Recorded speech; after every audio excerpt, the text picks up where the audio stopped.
এই লোকটি তার ছেলেকে নিয়ে বাথরুমে থাকছিল। হঠাৎ কেউ একজন খুব জোরে দরজায় ধাক্কা দিতে শুরু করল। সে তৎক্ষণাৎ তার ছেলের কান ঢেকে দিল এবং নিজের পা দরজায় শক্ত করে চেপে ধরল।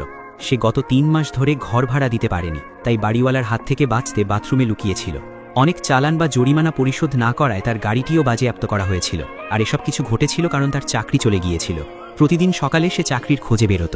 একদিন সে দেখল এক ব্যক্তি একটি দামি গাড়ি থেকে নামছেন। সে তাকে জিজ্ঞেস করল, আপনি কি কাজ করেন? তিনি উত্তর দিলেন, আমি একজন স্টক ব্রোকার। ঠিক তখনই সেই লোকটি সিদ্ধান্ত নিল এবার জীবনটা বদলাতেই হবে। পরদিনই সে একটি ব্রোকারেজ ফার্মে ইন্টার্নশিপের জন্য আবেদন করে দিল। কিন্তু তার কাছে না ছিল কোনো ডিগ্রি, না ছিল কোনো অভিজ্ঞতা। কেউ তার কথা পাত্তাই দিল না, কিন্তু সে হার মানল না। সে প্রতিদিন অফিসের নিচে দাঁড়িয়ে সেই হায়ার ম্যানেজারের জন্য অপেক্ষা করত। 1 মাস পর অবশেষে সে ম্যানেজারের দেখা পেল। যখন সে ম্যানেজারের সাথে গাড়িতে বসল, সে দ্রুত নিজের কথা বলতে শুরু করল। কিন্তু ম্যানেজারের মনোযোগ ছিল অন্যদিকে। তিনি একটি রুবিক্স কিউব নিয়ে খেলছিলেন এবং বললেন, কেউ এটাকে পুরোপুরি সমাধান করতে পারে না। লোকটি বলল, আমি পারব। ম্যানেজার হাসতে হাসতে কিউবটি তাকে দিয়ে দিলেন। সে একটি দিক মেলালো, তারপর দ্বিতীয়টি, তারপর তৃতীয়টি। ম্যানেজার অবাক হয়ে তাকে দেখতে লাগলেন এবং গাড়ি থামতেই লোকটি পুরো কিউবটি সমাধান করে দিল। ম্যানেজার চমকে গেলেন, কিন্তু তাড়াহুড়ো করে সেখান থেকে চলে গেলেন।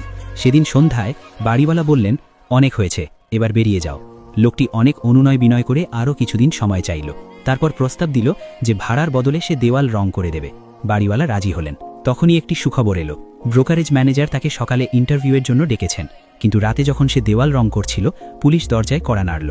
তাকে জানানো হলো যে বকেয়া জরিমানার কারণে তাকে 1 রাত হাজতে থাকতে হবে। সে অনেক মিনতি করল, কিন্তু কেউ শুনল না। পরদিন সকালে সে জেল থেকে বেরোলো। শরীরে তখনও রঙের দাগ লেগেছিল। সেই অবস্থাতেই সে ইন্টারভিউ দিতে পৌঁছালো। বসের চেহারা দেখে মনে হচ্ছিল বিরক্ত। তবুও তার কথা এবং রসিকতা শুনে বস খুশি হলেন এবং সে ইন্টার্নশিপটি পেয়ে গেল। কিন্তু এই ইন্টার্নশিপে কোনো বেতন ছিল না। 6 মাসের মেয়াদ, আর 20 জনের মধ্যে মাত্র একজনকেই চাকরি দেওয়া হবে। সে প্রতিদিন সবার আগে অফিসে পৌঁছাত।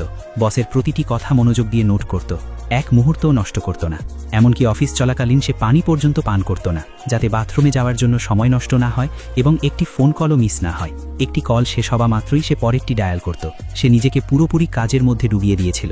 6 মাস পর আসল পরীক্ষার সময় এলো। সে ভয়ে ভয়ে টেস্ট জমা দিল। পরদিন বস তাকে নিজের কেবিনে ডাকলেন। তার বুকের ধরফরানি বেড়ে গিয়েছিল।